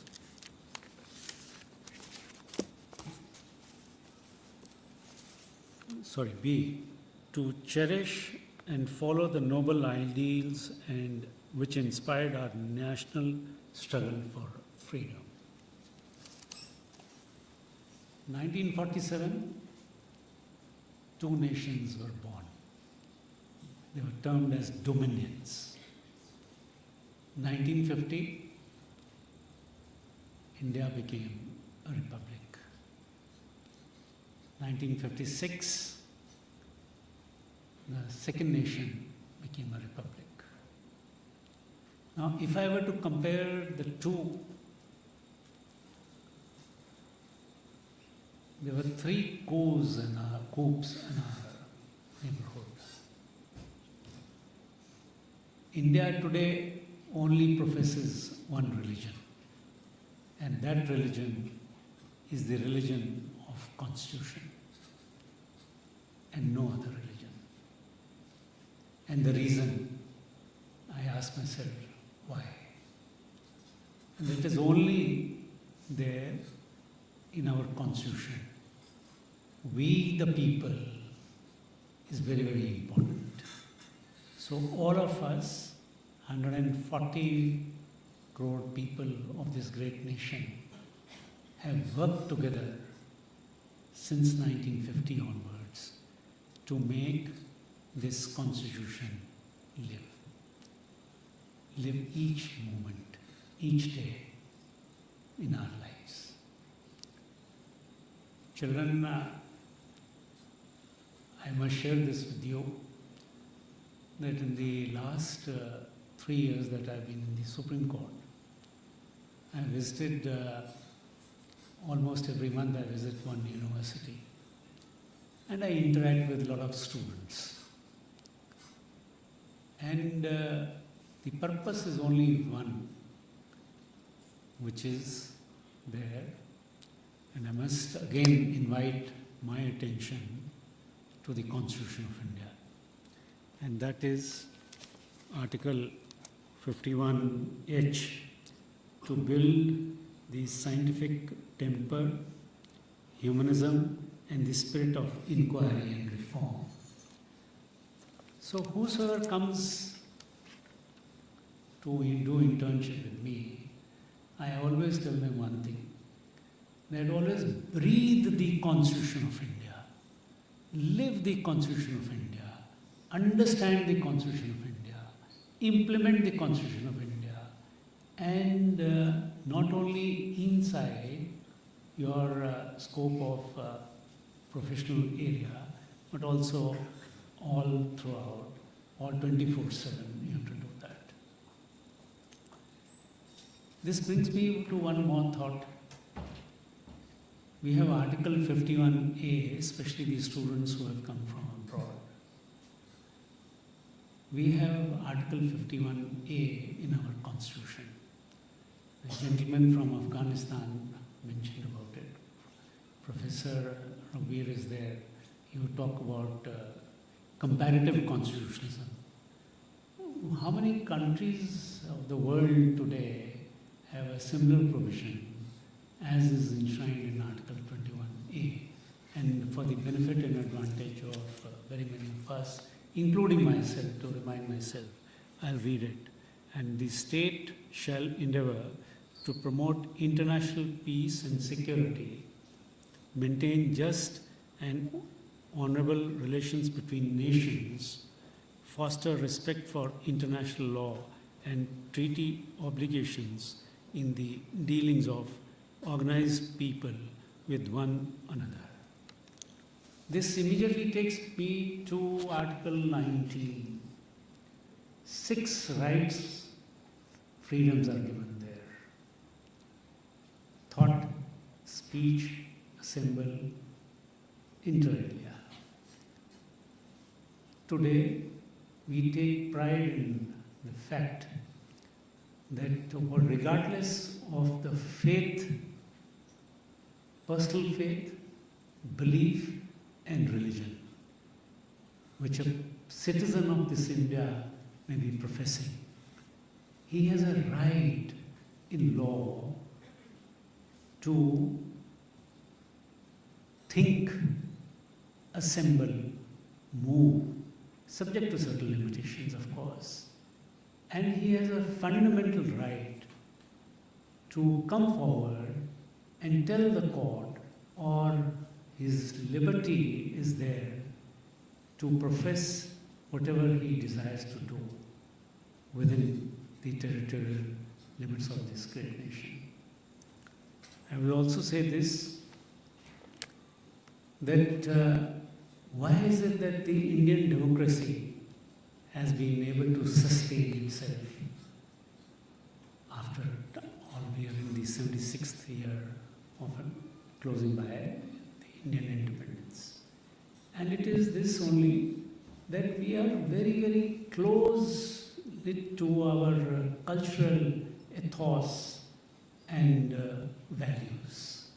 We respect not only our traditions, our customs, but also respect what is international, respect the feelings, the expressions, the beliefs of people abroad. And that is why India has adopted a policy of non-alignment. Everyone who comes here is taken under is accepted. And we make sure that he is very, very comfortable. You mentioned about the big problem which is being faced world over. Be it for whatever reason. It could be because of greed, for wealth. It could be for power. But has anyone thought internationally, when today there are conflicts going on, what is going to happen?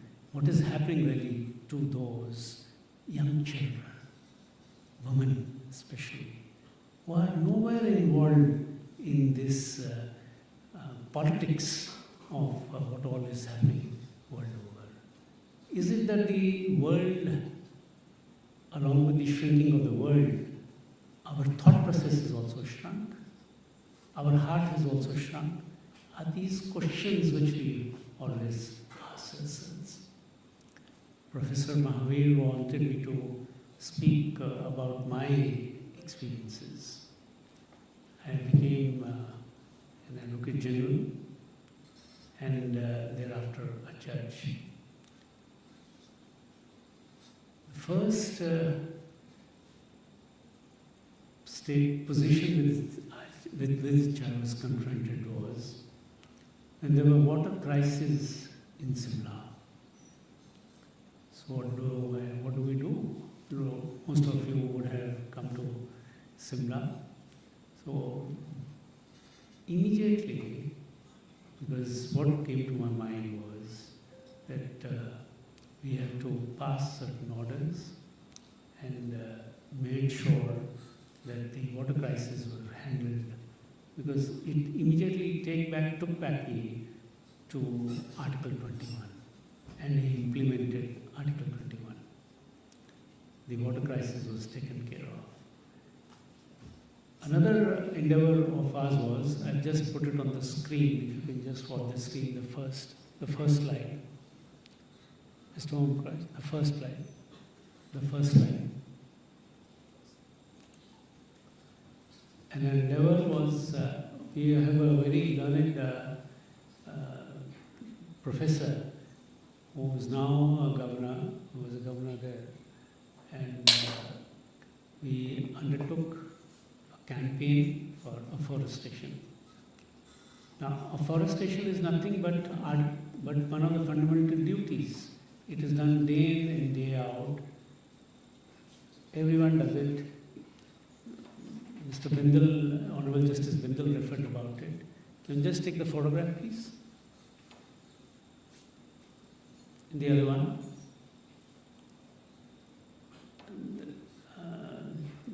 The other one.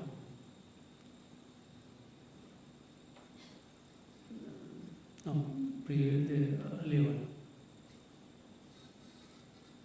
Earlier one. Where the governor is actually picking up the garbage. Yeah, that's the second photograph if you see. Now here is His Excellency the Governor of Himachal Pradesh. There was a Kalka-Simla highway, a Kalka-Simla railway track was a UNESCO World Heritage Site. It was, the certification was under threat, under challenge. They had said that they are going to withdraw it. So we requested His Excellency the Governor, and on one single day, the entire railway track, which was strewn with the garbage, was cleaned. And this led to two things. We associated children, civil society, people who were responsible, the administrators, and on one single day we were able to achieve the UNESCO Heritage World certification, which was under threat, was so to say taken away. The threat was no longer there.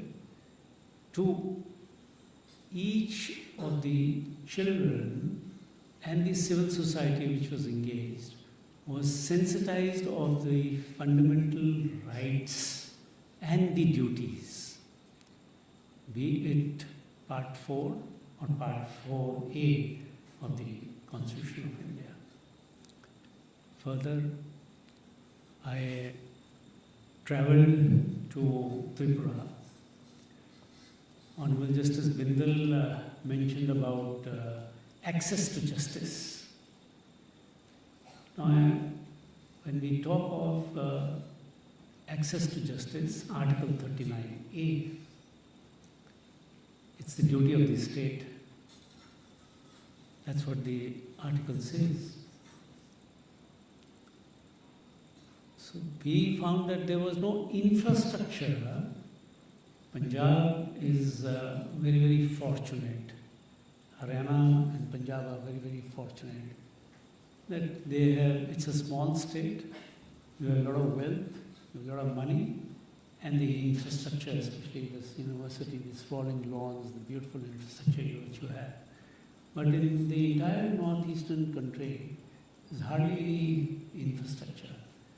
So we had to set up infrastructure there, because when I visited the districts, visited the subdivisions, you would find that there was no courtrooms, what to talk of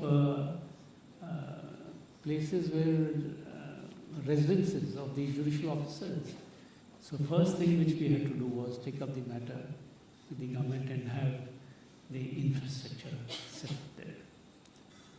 All this I am narrating to you children is only for the reason that you have to build a scientific temper of thought and always think how best you can implement the constitution, because it is part of your life. Every day you have to work on it, you have to read it, understand it and work on it. Today you will find garbage strewn all over the place. If you will bear with me, you will find that most of us are using plastic and non-biodegradable material for eating our food which is packaged. Has anyone thought that why is it that the places of tourism abroad are so neat and clean, and why is it that here in India we find that everywhere there is litter? There are two reasons. A, when we ourselves go abroad, we tend to follow the rules. B, there are systems there which take place of the needs which are identified. And three, they are very, very environmental conscious. Honorable Justice Bindal mentioned about the environment. Now, environment is not only in terms of flora and fauna. Environment is all in terms of everything, including air, land, water, sun. We have to think about all this every time. And therefore, it is time for you now to see how best the standards under the Food FSSA Act are modified, and everything which is just a thought for you to think about it and write, take action, do something about it, as to how the provision of the FSSA Act can be modified and the packaged food which comes can be in biodegradable material. I must also share one more example. When I came to Patna, yesterday someone mentioned that he's from Patna, the professor is not, you were there. Now, three things. The road infrastructure was hardly, the national highways were not there. So 52 national highways were sought to be monitored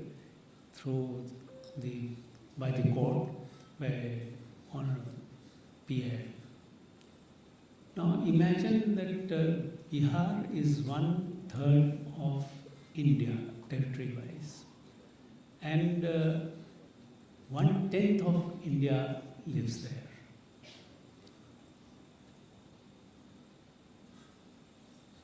"52 projects were taken over, money was there, and they were implemented, executed, land acquired, and work started. Now, if you read some of the judgments rendered there, right of sanitation Imagine a woman traveling, to put it in your perspective, in the geographical perspective, traveling all the way from Chandigarh to Delhi or from Simla to Delhi. Here you have all along the highways a lot of eateries where you can stop, refresh yourself and eat. But in the hinterland, you don't find anything. So therefore you had to judicially acknowledge the right of toilet being a fundamental right. Look at the plight of a lady, an ailing person, an aged person, or a mother who has to feed the child. So therefore, point which I am making is that every day you have to keep on thinking. Bihar, for that matter, even Punjab, there's a friend who has come from Kathmandu. I was telling him yesterday that when I went to Kathmandu, I realized that the maximum number of airports are there in Bihar, in Kathmandu. So I told him that taking a clue from there, I authored a judgment saying that right to travel by air, safe travel by air, is a fundamental right. Because Patna airport is one of the riskiest airport in the world, not the country. And fortunately, that judgment did have its impact. Today now, I'm told that ever since I have come from there, 3 new airports have come up. And all this happened not because of my experience. All this happened only because students like you came forward and said, "Sir, why can't you do this?" When I discussed with them, and it was immediately implemented. Can you imagine a situation where after Sunil Batra, the jails had no cameras, had no clean sanitation, had no clean drinking water, and there was overcrowding. So, National Law School students, they came forward, filed a PL, and identified the problem, and then they were able to, of course, through judicial process, the use of the mechanism which is there, able to overcome the miseries of the people.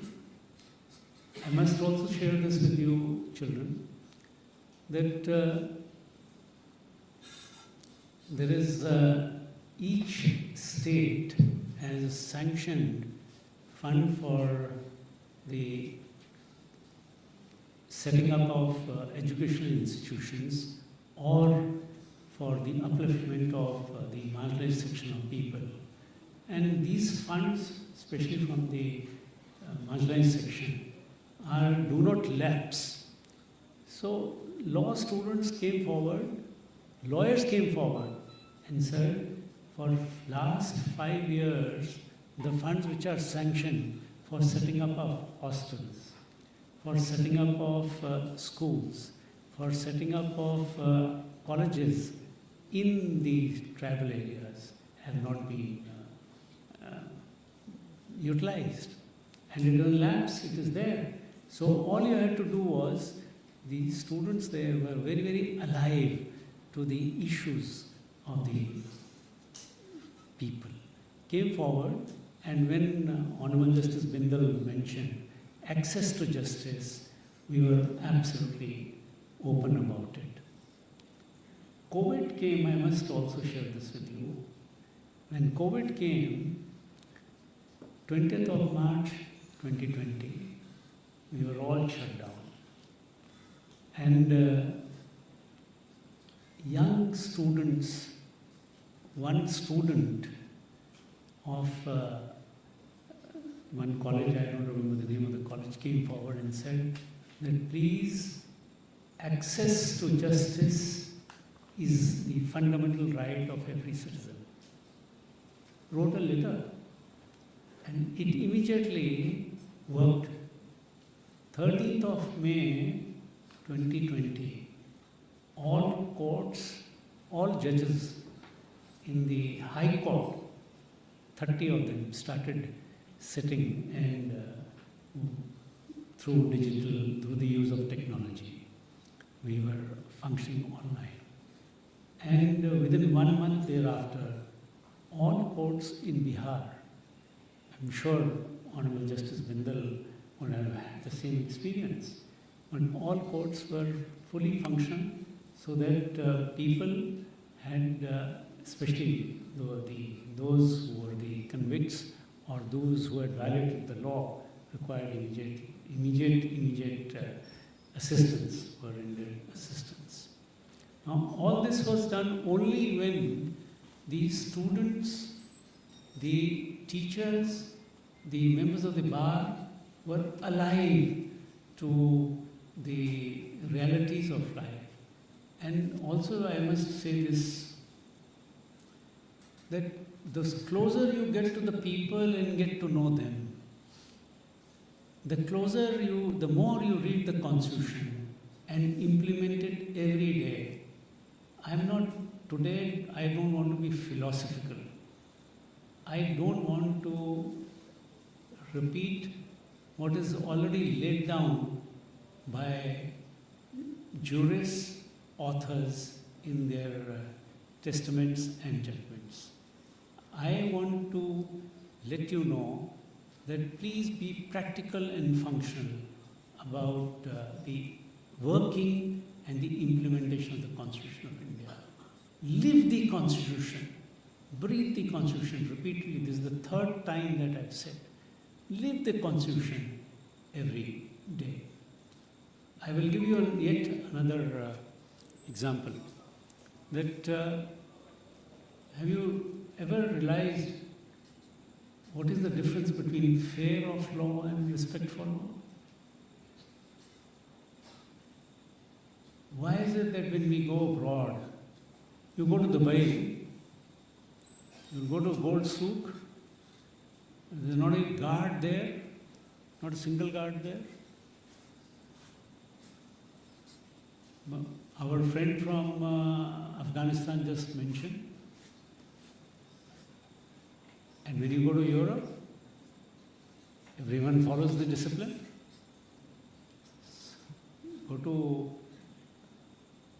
So you have to make out, contrast the two, and you'll find what is fear for law and what is respect for law.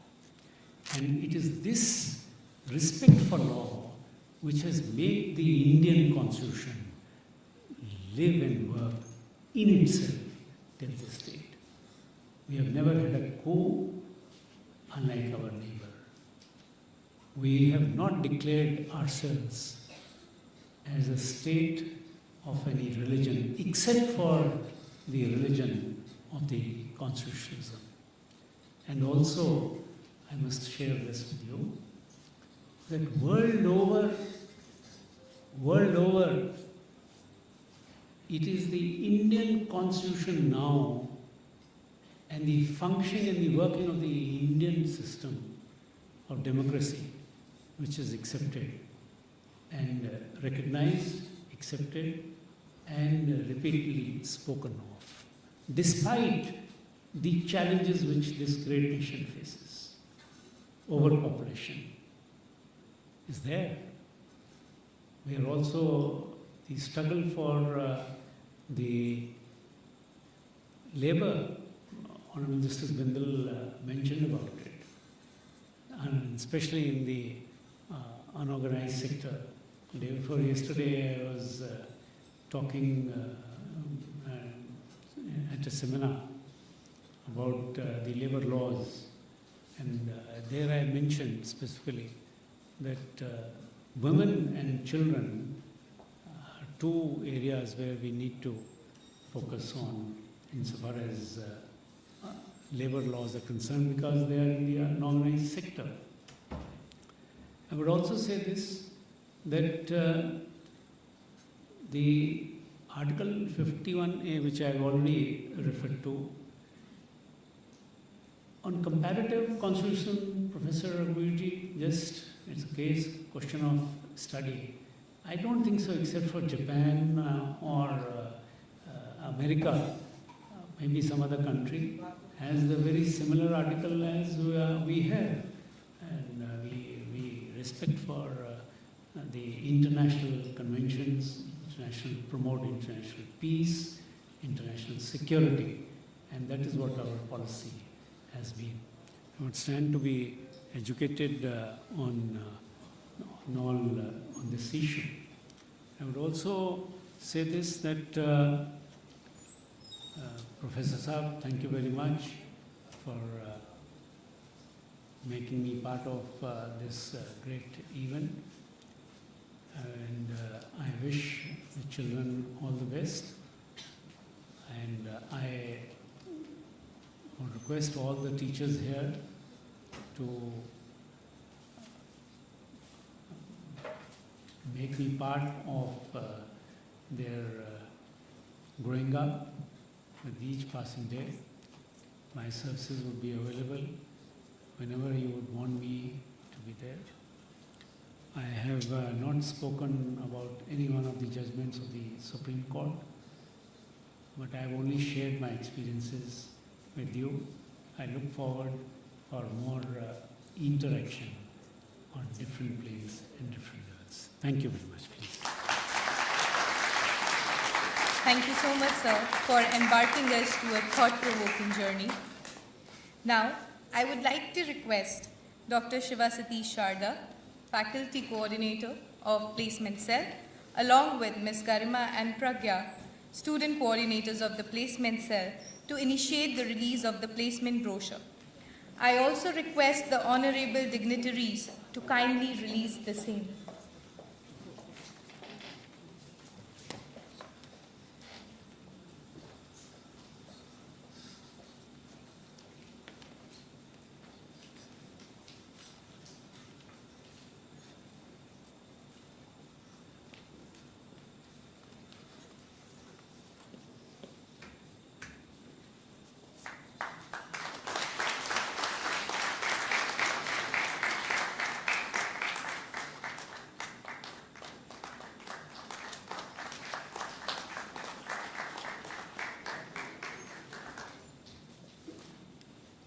Thank you so much. Now is the time that we will proceed towards the felicitations, and I request our Honorable Vice Chancellor, sir, to felicitate our honorable dignitaries who have taken out time from their valuable schedule to give us some pieces of their advice and knowledge. I request our Honorable Vice Chancellor, sir, to honor Honorable Mr. Justice Sanjay Karol. Thank you so much, sir, for being here with us today.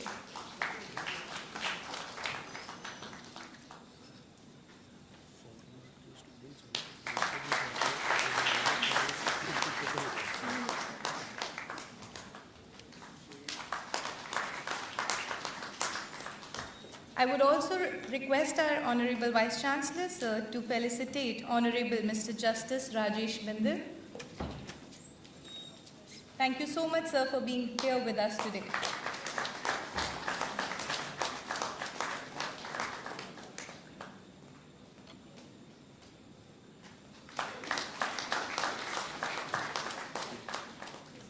And I would also request our Honorable Vice Chancellor, sir, to please felicitate Mr. Chiranjeevi Bhandari, sir, for being here with us today.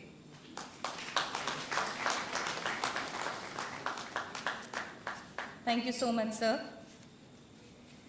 I now request Professor Dr. Kamaljeet Kaur, Dean Research, RGNUL Punjab, to present the vote of thanks. Respected dignitaries on the dais, distinguished guests, dear participants and students in attendance, a very good afternoon to you all. On behalf of the Rajiv Gandhi National University of Law, Punjab, it's my proud privilege to propose this vote of thanks as we've gathered here for the inaugural ceremony of the International Conference on Expanding Horizons of Human Rights, Fundamental Freedoms and Fundamental Rights in the Age of Globalization for Human Rights. At the outset, I would like to express my profound gratitude to Honorable Mr. Justice Rajesh Bindal and Honorable Mr. Justice Sanjay Karol. Your presence, your lordships, and judicial insights have set a scholarly tone for this conference. I also thank Mr. Chiranjeevi Bhandari and Mr. Mohammad Zaman Sirat for their valuable participation and for sharing their global perspectives on human rights. I would also like to thank our collaborating partner, Department of Law, Punjabi University. A special thanks to the head of the department, Professor Dr. Bhupinder Singh Virk. I would also like to thank Professor Damanjeet Sandhu, Dean, Directorate of International Affairs, and Dr. Lakhvir Singh from Punjabi University. I would also like to thank Professor J.L. Kaul, Professor Mahavir Singh Kalon, Professor Anupam Jha, Dr. Sunil Agrawal, and Advocate Alok Singh for sparing their precious time and gracing the occasion. I would also like to place on record my appreciation for the faculty from Delhi University, Dr. Nidhi Saxena, Dr. Shiva Priyamvada, Dr. Meghraj, for adding prestige to this occasion. I'm deeply indebted to our Vice Chancellor, Professor Jaishankar Singh, the Registrar, Dr. Ivneet Kaur Walia, and Dean Academics, Professor Dr. Naresh Vats, for their constant support and motivation. Their leadership and constant support have been the driving force behind this academic exercise. A special mention is due to our faculty coordinators, Dr. Jaswinder Kaur, Dr. Gagan Preet, Dr. Rachna Sharma, Dr. Renuka Soni, Dr. Shiva Satish Sharda, Dr. Manpreet Kaur, Dr. Sukhwinder Kaur, and Dr. Suzanne George. Your meticulous planning has brought this event to fruition. Finally, I thank the student coordinators and members of the Center for Advanced Studies in International Human Rights and the Center for Advanced Studies in Labor Welfare. I also extend my gratitude to the technical team for their behind-the-scenes efforts. I thank all the participants today for joining us. We look forward to the enriching technical sessions ahead. Thank you. Jai Hind. Thank you so much, ma'am. I now request all to kindly rise for the national anthem.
Thank you.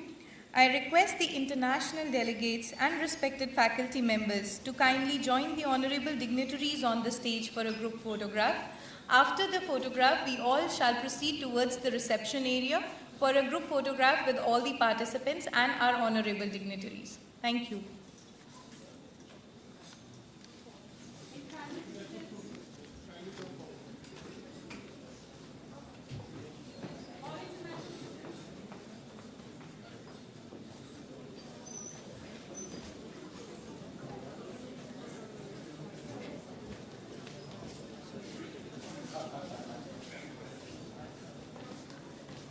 There's an announcement for the offline participants who will be presenting their papers in an offline mode.